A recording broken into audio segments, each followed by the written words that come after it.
waters surrounding the Hawaiian Islands, a great fleet is assembled. Here converge more than 50 warships and submarines, flying the ensigns of countries occupying the rim of the Pacific, and others even from the far side of the world. Canada is one, and has been since the exercise was established in 1971. They come for two reasons: to hone their professional skills as mariners and forge working relationships with friends, allies, and even those yet to become so. For an admiral of the Royal Canadian Navy to be appointed to command this vast armada is a testament to the high regard in which our Navy is held. It speaks to the confidence that is placed in its people, from the most junior among them to those approaching the apex of their careers. Such was the responsibility assumed eagerly by Rear-Admiral Gilles Couturier, now commander of Canada's West Coast Fleet, in the summer of 2014.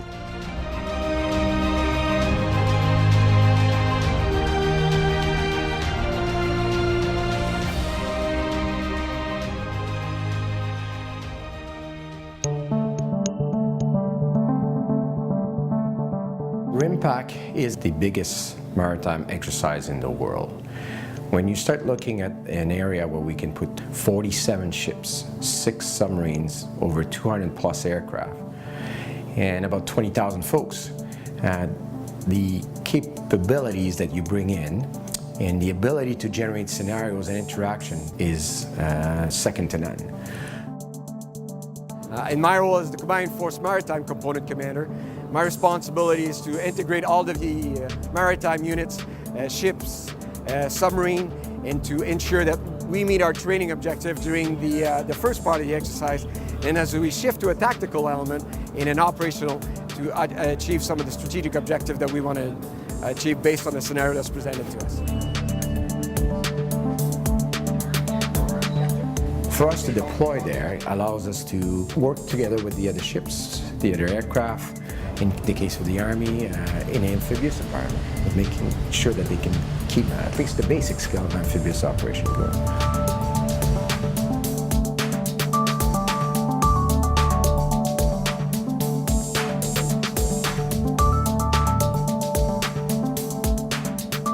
Pearl Harbor is probably the only place in the world that you can host that type of exercise. So we are very, very careful in maintaining a very positive relationship with Pearl Harbor and the state of Hawaii.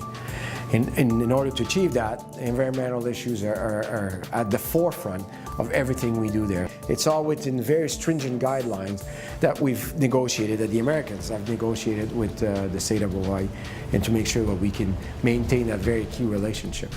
But the key message here is that we are very conscientious in maintaining and preserving the great state of Hawaii and the waters surrounding it.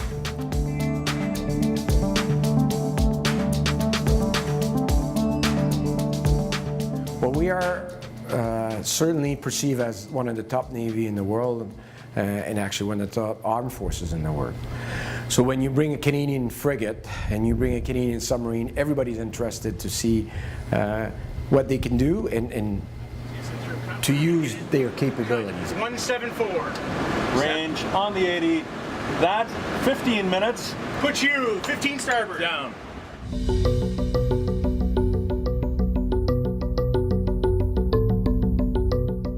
Whenever we put a ship into one of the task group element, everybody starts thinking about giving them some command responsibility. Same thing for a submarine. The Americans all wanted to play with our diesel submarine, which is kind of a normal setting in that kind of warfare. So at the beginning, very low level kind of exercise, get an opportunity for the ship's company, both in the submarine and on the ship, to work together on basic skills. And then you start operating with other folks. Raising to the level of missile firing in the case of the ship. In the case of the submarine, a little bit more tactical play, start with basic submarine on submarine and submarine on surface ship. And then at the end, it's a bit more of the cat and mouse game, which is very challenging for the crew.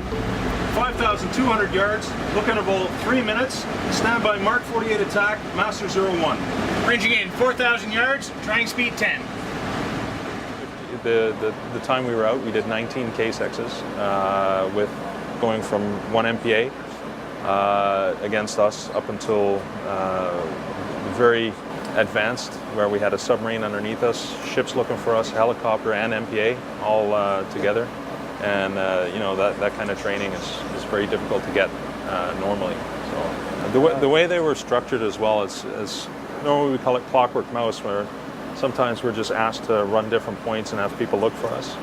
In this particular exercise, it was a lot more dynamic, that we had a starting line and a finish line, and we could be anywhere on either side, and we have to make it across without getting caught, and we would be able to attack ships along the way, which is a lot more fun.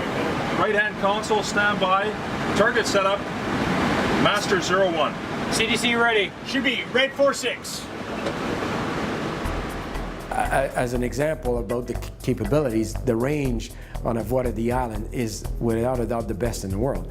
And it's certainly a great interest for all the countries to go in when you do either gunnery or missile shoot, being air, surface. And we know that in 2012 we had a submarine to fire a torpedo. So you can't do that everywhere else in the world. There's a very specific ranges, and the range out of Hawaii is certainly there.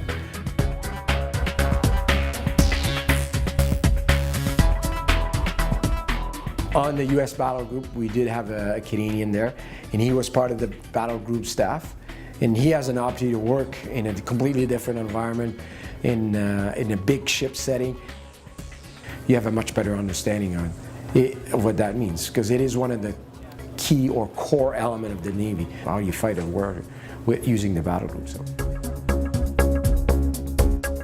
From an Air Force perspective, the F-18 were able to use some of the interaction with the other aircraft to increase the level of training of some of their pilots. The fact that there were so many types of aircraft there, and the abilities for the pilot to fly on a regular sequence, increased the number of flying hours and increased the level of proficiency from that part.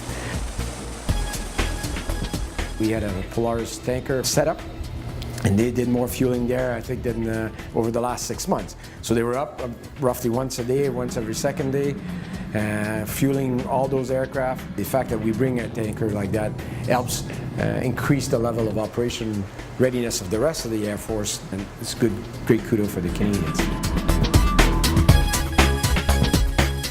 And the final element, which you can't forget, is the maritime patrol aircraft.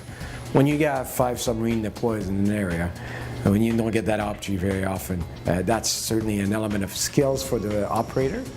And we also showcase our new MPAs with the Block 2 modification. And I can tell you that many countries were quite interested by the new capability that we bring with that aircraft. Just on the last part of that is the opportunity for our Canadian Army folks to sail on board amphibious ships. Something you don't get to do too often. I asked the soldiers, so anybody ready to join the Navy? Not too many hands went up quickly, but at the same time, what a great opportunity for them to work and to learn to deploy off of an amphibious ship.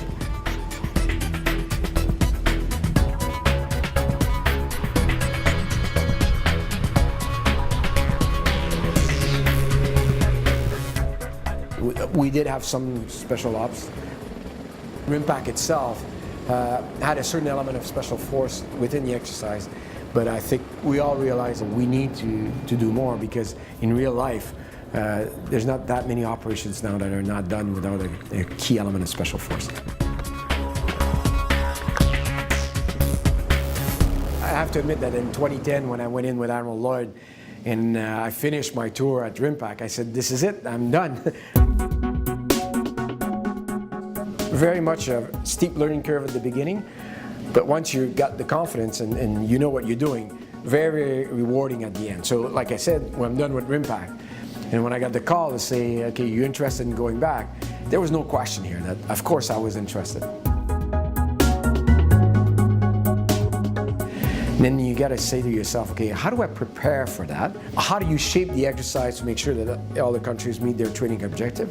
And take it one step further to get a bit of an operational kind of value added for the ship, that not only fire the missile, guns, do some boarding operation and do anti-submarine warfare, but how do you integrate all of them, and then you command that element to achieve the strategic, well, the operational objective in that case.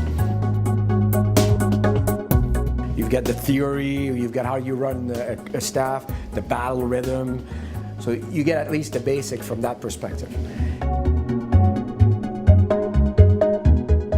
And the boss there, Admiral Floyd, was very, very good at getting us, his mission command approach was very easy to work with. So he gave us this direction and he was expecting us to deliver.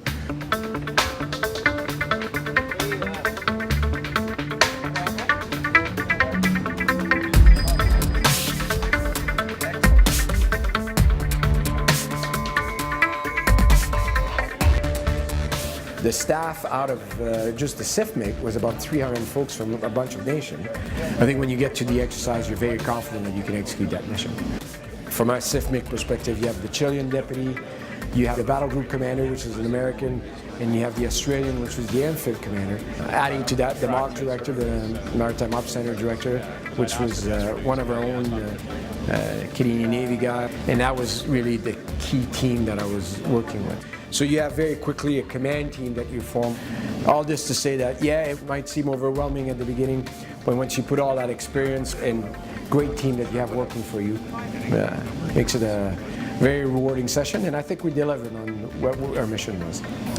How's it going, guys? Life is good so far? How's the integration to the MOC here? Going well. Going well?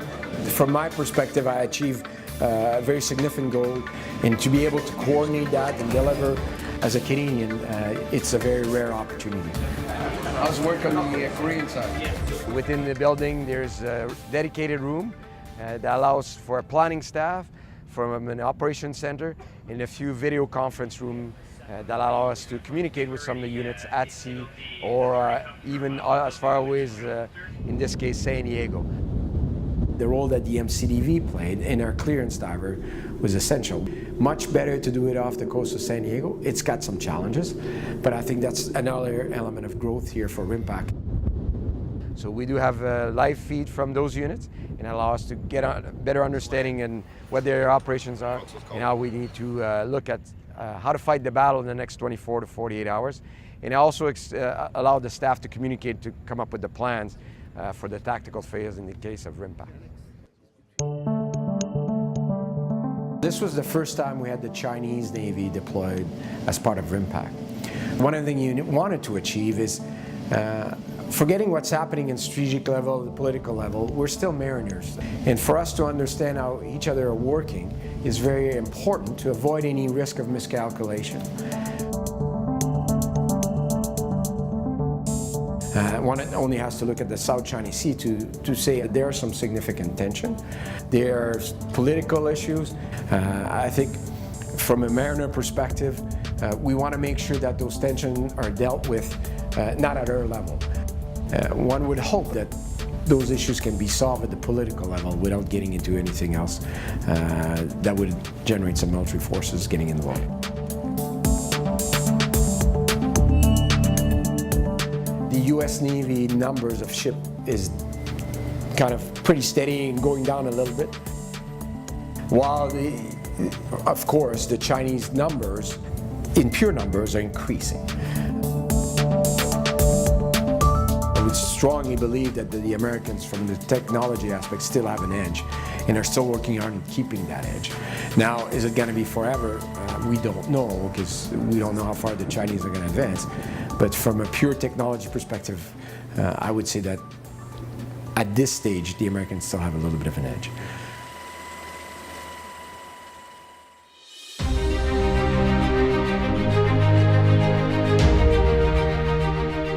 The lesson that you've learned out of an exercise like RIMPAC are very, very important.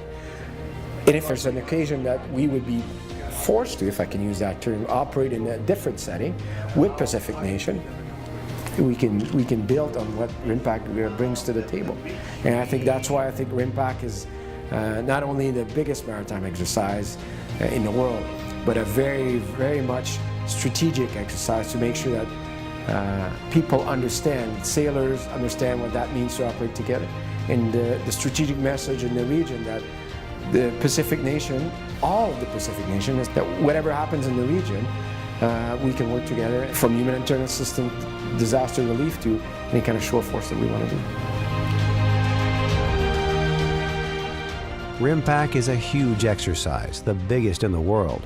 The trade that is practiced here and the bonds that are formed contribute materially to maritime security across, beneath, and below the world's oceans.